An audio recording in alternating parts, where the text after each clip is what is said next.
Matio 3:3. Ary tamin'izany Jesosy dia niteny tamin'ny vahoaka sy tamin'ny mpianany hoe: eo amin'ny fitoerany Mosesy no hipetrahany mpanoradalàna sy ny fariseo. Koa amin'izany izay rehetra lazainy dia ataovy katandremo, fa aza mba manao araka ny asany, satria miteny ihany izy nefa tsy manatanteraka. Eny, mamey entana izay sady mavesatra no sarotra entina izy, ka mametraka izany eo amin'ny sorikin'ny olona. Nefa ny tenany dia tsy mety manetsika izany na dia amin'ny ratsan-tanany iray aza. Ary ny asany rehetra dia ataony mba ho hitan'ny olona. Fa ataony lehibe ny filakiterany, ary ataony vaventy ny morotongotra kanjony, ary tiany fitoerana eny anoloana any amin'ny fanasana sy ny fipetrahana eny anoloana eo amin'ny sinagoga izy, ary koa ny ho arabain'ny olona eny an-tsena sy ny ataon'ny olona hoe raby eo. Fa ianareo kosa dia aza mba mety hatao hoe raby eo, fa iray ihany no mpampianatra anareo, ary anareo rehetra dia mpirahalahy avokoa. Aza milaza olona ety an-tany ho rainareo koa, fa iray ihany no ray, dia izay any an-danitra. Ary aza mba mety antsoina hoe mpitarika ianareo, fa iray ihany no mpitarika anareo dia Kristy. Fa izay lehibe aminareo no ho mpanompo anareo. Fa izay manandra tena no hahetry, ary izay manetry tena no hasandratra. Fa lozanareo mpanoradalàna sy fariseo, mpiatsara velatsihy, fa arindrinareo eo anoloan'ny olona ny fanjakan'ny lanitra, fa tsy miditra ianareo, ary izay te hiditra tsy avelanareo hiditra. Lozanareo mpanoradalàna sy fariseo, mpiatsara velatsihy, fa laninareo ny tranon'ny mpitondra tena, dia manao vavaka lavareny mba ho fiolahana ianareo. Koa izany no hazahoanareo fanameloana mafimafy kokoa. Lozanareo mpanoradalàna sy fariseo, mpiatsara velatsihy, fa mandeha mitety ny ranomasina sy ny tany maina ianareo, mba hazahoanareo prozelita iray monja. Ary rehefa azonareo izy, dia ataonareo zanaky ny afo be, indroa mihoatra noho ianareo. Lozanareo jamba nefa mpitarika izay milaza hoe: raha misy mianiana amin'ny tempoly, dia tsy mampaninona izany. Fa raha misy mianiana amin'ny volamenan'ny tempoly, dia mamato tena izy. Ry adala sy jamba, inona no lehibe, ny volamena va sa ny tempoly izay nahamasina ny volamena? Ary koa, raha misy mianiana amin'ny alitara, dia tsy mampaninona izany.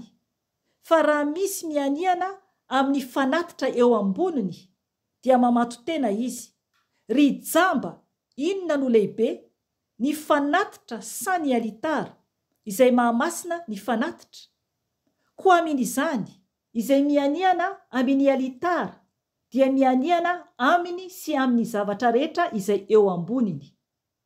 Ary izay mianiana amin'ny tempoly dia mianiana aminy sy amin'izay mitoetra ao aminy. Izay mianiana amin'ny lanitra dia mianiana amin'ny seza fiandrian'Andriamanitra sy amin'izay mipetraka eo amboniny.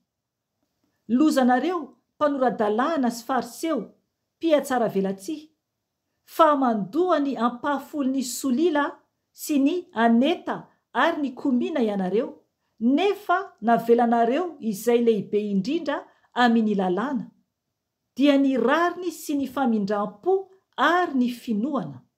Ireto no tokony ho nataonareo, nefa tsy tokony ho navelanareo iretsy. Ry jamba nefa mpitarika, tatavanina-nareo ny moka nefa atelinareo ny rameva. Lozanareo mpanoradalàna sy fariseo, mpiatsara velatsihy, fa diovinareo ny ivelan'ny kapoka sy ny lovia, nefa ny ao anatiny dia feno fandrobana sy tsy fahononana. Ry fariseo jamba, diovy aloha ny atin'ny kapoka sy ny lovia mba ho madio koa ny ivelany. Lozanareo, mpanoradalàna sy fariseo, mpiatsara velatsia, fa ianareo dia tahaka ny fasana voalalotra fotsy izay miseho tsara tarehy eo ivelany, nefa ny ao anatiny dia feno taolapaty mba amin'ny fahalotoana rehetra.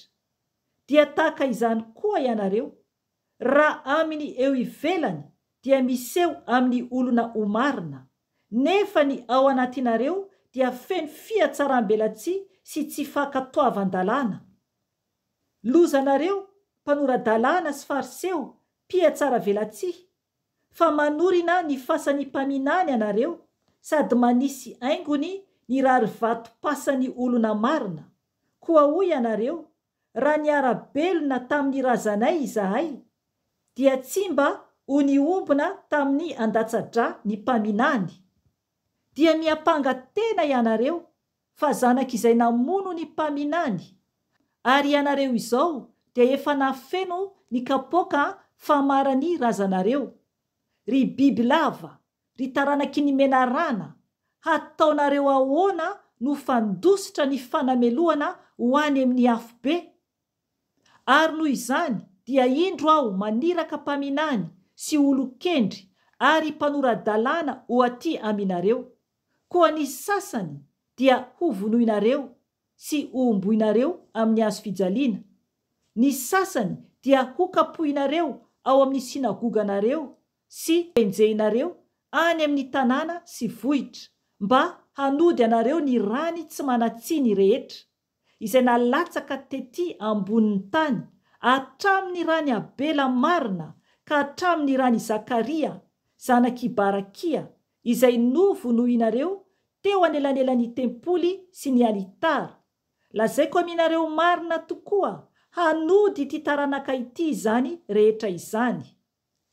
Ry Jerosalema, izay mamono ny mpaminany sy mitorabato izay iraina ho ao aminy. Impiry aho no ta hanangona ny zanakao, tahaka ny fanombany akoha ny zanany ao ambany elany, fa tsy nety anareo. Indro ho lao ny tranonareo, fa lazaiko aminareo hatramin'izao dia tsy ahita intsony anareo mandra-pilazanareo hoe isaorana anie izay avy amin'ny anaran'ny Tompo. Amen.